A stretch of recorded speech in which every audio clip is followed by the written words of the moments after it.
بسم الله الحمد لله وانەی چریکە لەوانەکانی فێربوونی زمانی فارسی لە ڕێگەی کتێبی قوتابخانەوە ئەوەی وا لە بەردەستماندایە کتێبی پۆلی چوارەمی سەرەتایی پرۆگرامی خوێندنی زمانی فارسیە سەربا وڵاتیێرە. دەرکێ مەطلب واتە دەرگ یانی زانین، مەطلب یانی داواکراوەکە واتە وەڵامی پرسیارەکە. یەکەم، چرا بچه‌های کوچوک شهدا حسین را دوست داشتند؟ چرا یعنی بۆچی، بچه‌ها یعنی مناڵەکان، کوچیک بچووک، شهدا شەهیدەکان، حوسین ڕایەکە نیشانەی بەرکاریە، دوست داشتن خۆشیان دەویست. بۆچی مناڵە بچووکەکانی شەهیدەکان حوسینیان خۆش دەویست؟ دوم، یکی از نشانه‌های اراده خداوند برای آزادی خرمشهر چه بود؟ یکی یعنی یچک، از واتلا نشانه‌ها نیشانەکان، اراده ویست، خداوند واتا خدا، برای یعنی بۆ، ئازادی ئازاد بوون، خرمشهر شاری خرمشهر چه بود چ بوو؟ یەکێک لە نیشانەکانی ویستی خدا بۆ ئازادبوونی شاری خرمشهر چی بوو؟ سوم، آیا شهید بهنام محمدی را میشناسید؟ تحقیق کنید و در زنگ بعدی فارسی درباره او صحبت کنید. آیا شهید بهنام محمدی و شهید بهنام محمدی میشناسید؟ دناسی دڵێت تو آیا او شهید دناسی کە ناوی بهنام محمدیە؟ تحقیق کنید واتە بەدواداچوونی لە بۆ بکە. در زنگ دەرواتە لە زەنگوانە بعدی دواتر فارسی دەربارەی او ئەو صحبت کنید، قسە بکەن. لەوانەی داهاتووی زمانی فارسی لە قسەی دەربارەی واژە ئاموزی. واژە یعنی وشە، ئاموزی یعنی فێربوون واتە فێربوونی وشە. شور و شوق وصف ناپذیر وجود حسین را در بر گرفته بود. تایرە باگەمەندەی بێبزانین چی دەکەین. شوق وصف ناپذیر ببورن. شوق وصف ناپذیر یعنی شوقی که به آسانی نمیتوان آن را توصیف کرد. لە یەکەم هاتووە شیکردنەوە دەدا دەربارەی وشەیەک کە پێشتر لە خوێندمانە ژبێریتە لە وەسف ناپەزیر. دەڵێ شور و شۆغ واتە جۆش و خرۆش. وەسف ناپەزیر یعنی وەسف نەکراو. وجود حوسین را دەربەر گرفته بود کەواتەوەی سەرەوە بریتە لە ڕستەیە کە لەناو دەقەکەی ناوێتی لە خوارەوە. لێرە دەڵێ شۆغێ وەسف ناپەزیر بۆمانشی دەکاتەوە بە فارسی، یعنی واتە شۆغی جۆش و خرۆشێک کە بە ئاسانی نەمیتەوان ناکرێ ئان یعنی ئەو مەبەستی لە وەسف ناپەزیرە، مەبەستی لە چەمکەکەیە زاراوەکەیە تەفسیف کرد واتە وەسف بکرێ. کورت و مختصر جۆش و خرۆشی وەسف نەکرا واتە ئەو جۆش و خرۆشەی کە ناتوانین بە ئاسانی لە ڕێگەی وشەکان و لە ڕێگەی دەربڕینەوە وەسفی لێوە بکەین. جۆش و خرۆشی وەسف نەکرا و شۆر و شۆغی وەسف ناپەزیر. بۆ نمونە تۆ دەچیتە شوێنێک، باخەکە زۆر دەچیە ناو باخەکە زۆر جوانە، ئاوی سازگاری لێیە، دار و درەختی سەوزی لێیە، گژوگیای جوانی لێیە، بەروبوومی خۆشی لێیە، باڵندەی دەنگ خۆش و ڕنگ جوانی لێیە، ئاژەڵی چێوی لێیە. ئەوەندە جوانە، ئەوەندە پێسەرسامی، دەڵێ ئەو شوێنە وەسف نەکراوە، وەسف ناپەزیر. واچە وەسف نەکراو یعنی چ؟ یعنی من ناتوانم وەسفی بکەم، مەبەستی لێی ئەوەیە. لێرە دەڵێ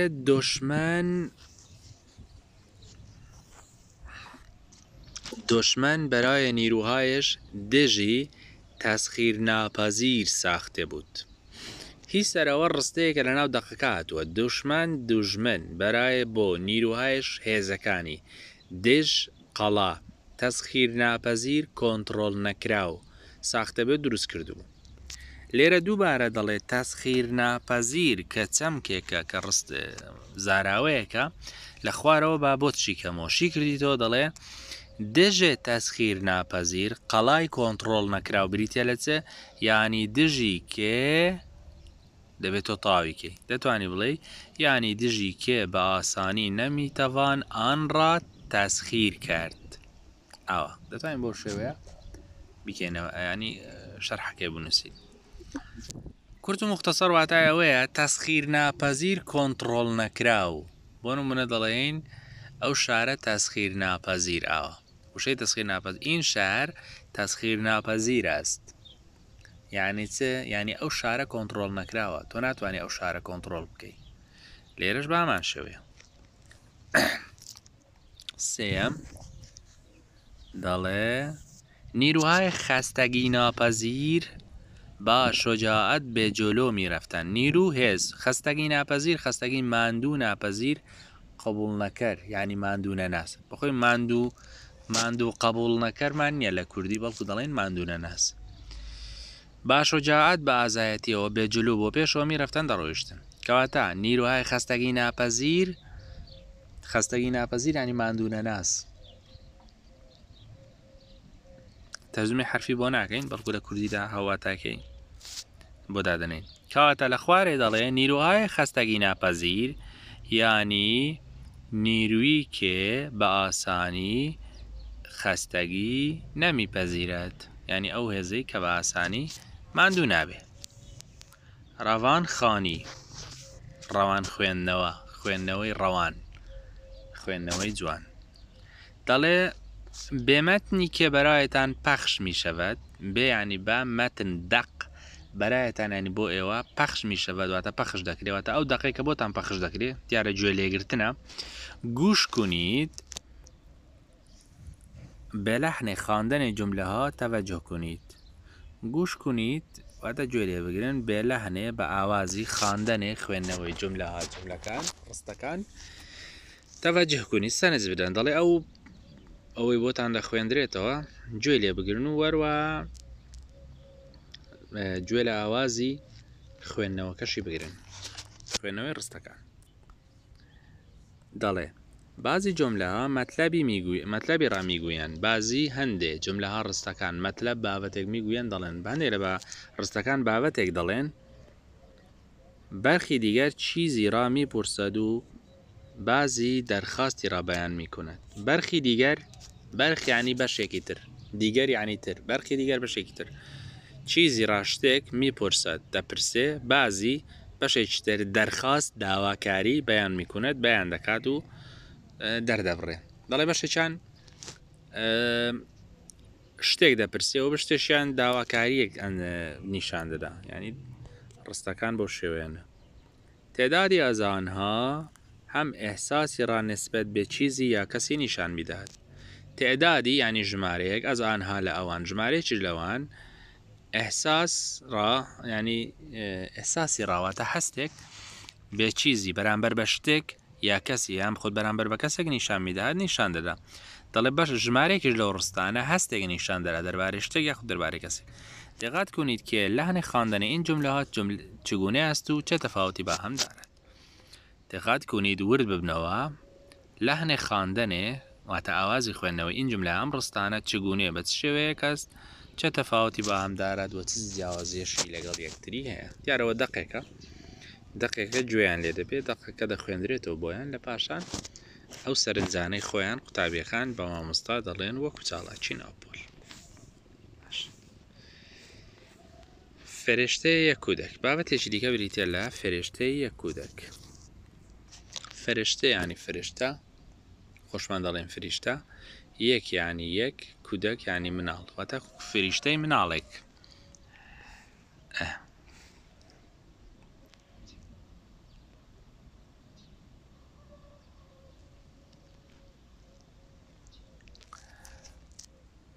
کودکی که آماده تولد بود به فرشته‌اش گفت میگویند فردا من به زمین میروم اما من به این کوچکی بدون هیچ کمکی چگونه میتوانم برای زندگی به آنجا بروم فرشته پاسخ داد از میان بسیاری از فرشتگان فرشته‌ای برای تو برگزیده شده است و از تو مراقبت خواهد کرد. اما کودک هنوز مطمئن نبود که می‌خواهد برود یا نه. اینجا من هیچ کاری جز خندیدن و آواز خواندن ندارم. من اینجا شاد هستم. فرشته لبخند زد و گفت فرشته تو برایت آواز خواهد خواند و هر روز به تو لبخند خواهد زد. تو محبت او را احساس خواهی کرد و شاد خواهی بود. کودک ادامه داد من چطور میتوانم بفهمم مردم چه میگویند وقتی زبان آنها را نمیدانم؟ فرشته او را نوازش کرد و گفت فرشته تو زیباترین و شیرین ترین واژه هایی را که ممکن است بشنوی در گوش تو زمزمه خواهد کرد. با دقت و صبوری به تو یاد خواهد داد که چگونه صحبت کنی. کودک با نگرانی گفت وقتی میخواهم با پروردگارم صحبت کنم چه کنم؟ فرشته که برای این سوال هم پاسخی داشت گفت فرشته دسته هایت را کنار هم میگذارد و به تو یاد میدهد که چگونه دعا کنی. در آن هنگام صدایی از زمین شنیده میشد. کودک میدانست که باید به زودی سفرش را آغاز کند. او به آرامی گفت اگه باید همین حالا بروم لطفاً نامش را به من بگویید. فرشته با مهربانی دستی به شانه‌هاش کشید و گفت نام فرشته‌ات اهمیتی ندارد. به راحتی میتوانی او را مادر صدا کنی. زۆر باش. دقیقا زیاتر دقێکی ئەدەبی هوەریە دەتوانین بڵێن دقێکی ئەدەبیە باس لە منداڵ و پێشە دایکبوونی منداڵ دەکا بەڵام بە شێوازێکی هوەری بە شێوازێکی ئەدەبی نەک بە شێوازی بایۆلۆجی و ئەوەی کە لە زیندەوەرزانی ئێمە دەیخوێنین چۆنیەتی دروستبوونی منداڵ و کۆرپەلە نا بەڵکو لایەنە ئەدەبیەکەی و وەروە لایەنێکی دیکەش کە ڕستەکان بەو شێوەیە دانراون. بەهەرحاڵ فریشتەی یەک کودەک واتە فریشتەی مناڵێک دەڵێت کودەکی کە ئامادەی تەڤەللود بوود. کودەک یعنی مناڵ، کودەکی یعنی مناڵێک کێکە ئامادەی تەڤەللود لەدایک بوون بود ینی بوو بێ بە فریشتەش فریشتەکەی گفت گوتی مناڵێک کە ئامادەی لەدایک بوون بوو بە فریشتەکەی گوت دێوەمان بۆ وێنا دەکات کە مناڵێک فریشتەیەکی لەلایە میگویان فەردا من بە زەمین میرەوم ئەما من بە این کوچیکی و بدون هیچ کمکی چگونه میتوانم برای زندگی به آنجا بروم؟ مناڵەکە بە فریشتەکەی گوت میگویند دەڵێن فەردا بەیانی من یعنی من بە زەمین بۆ زەوی میرەوم دەڕۆم دەڵێن من بەیانی دەچمە سەر زەوی دەڕۆمە زەوی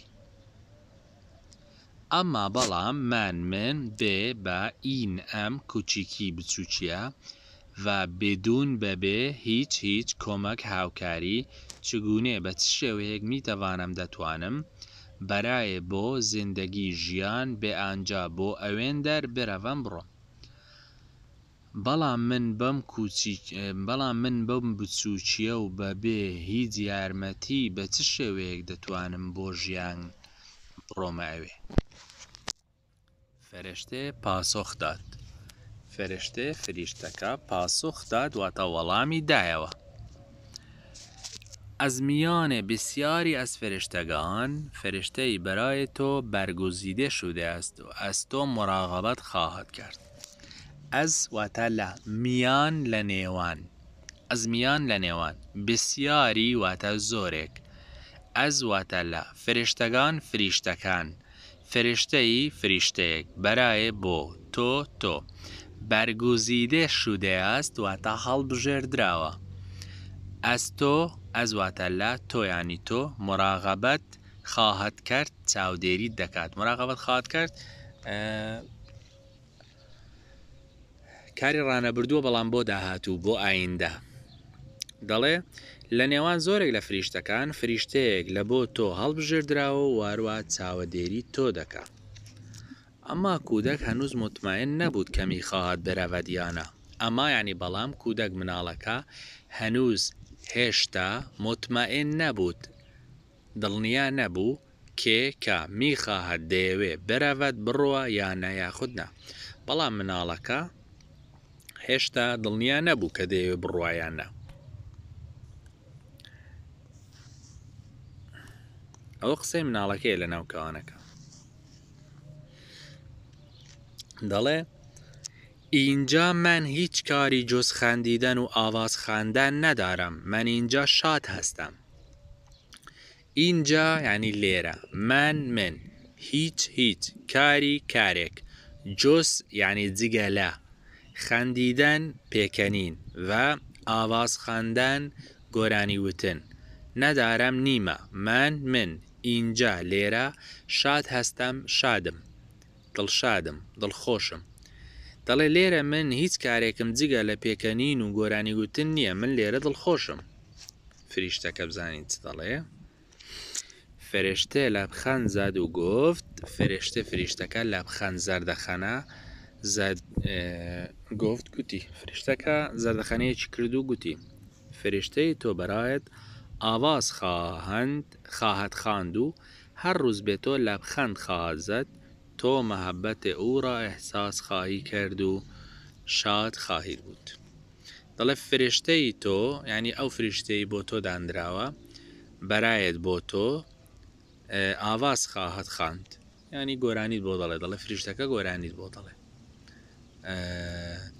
تاوان دوو واتە هەیە لێرانە، ئەگەر مەبەستی لە فریشتە بێ کە باس کراوە گۆرانی دەڵێ ئەو واتایەکی باش نییە و ناشێ گۆرانی وتر بدرێتە پاڵ فریشتەکان. بەڵام ئەگەر لە کۆتاییدا دەڵێ ئەو فریشتەیە بریتە لە دایکت، لە کۆتایی دەقەکەی سا پێی دەگەین، بەڵام ئەگەر مەبەستی لە دایکی بێ ئەو فریشتەیە، ئەوە هەموو دایکێک گۆرانی بۆ منداڵەکەی خۆی دەڵێ.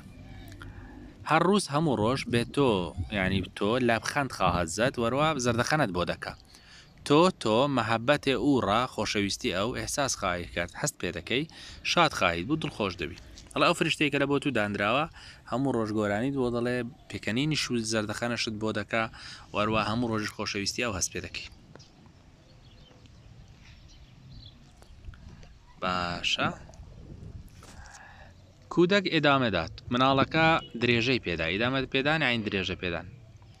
من چطور میتوانم بفهمم مردم چه میگویند وقتی زبان آنها را نمیدانم؟ من یعنی من، چطور چون، میتوانم دەتوانم، بفهمم تێ بگەم، مردم خەڵک، چه میگویند، چه یعنی چه، میگویند یعنی دەڵێن، وقتی کاتێ، زبان زمانی، آنها ئەوان نمیدانم نازانم.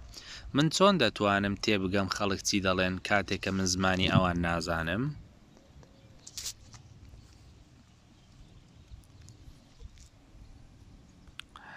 فرشته او را نوازش کرد و گفت. فرشته فریشتەکە او را ئەو نوازش کرد.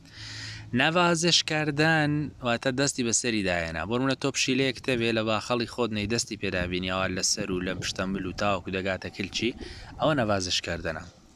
فرشتە او را نوازش کرد، دەستێکی پێدایەناوە تا نەوازشی کرد، دڵی دایەوە، گفت گوتی فرشته تۆ زیباترین و شیرینترین واژه‌هایی را که ممکن است بشنوی در گوش تو زمزمه خواهد کرد و با دقت و صبوری به تو یاد خواهد داد که چگونه صحبت میکنی.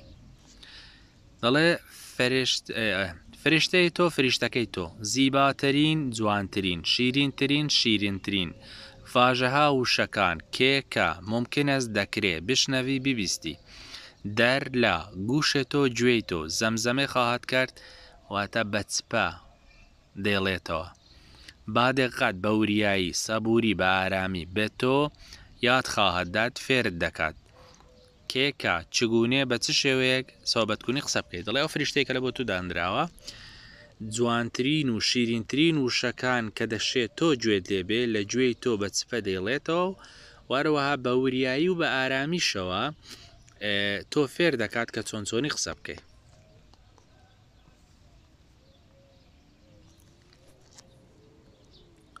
کودک بانیگەرانی گفت. کودک مناڵەکە بانیگەرانی واتە بەنیگەرانیەوە گفت گوتی، بەنیگەرانیەوە گوتی وقتی میخواهم با پروردگارم صحبت کنم چه کنم؟ وقتی کاتێ میخواهم دەمەوێ با لەگەڵ پەروەردگارم واتە پەروەردگارم خودای خۆم صحبت کنم قسە بکەم چێ بکەم چی بکەم؟ ئەو کاتێک کە دەمەوێت لەگەڵ پەروەردگاری خۆم قسە بکەم دەبێت چی بکەم؟ چ کارێک بکەم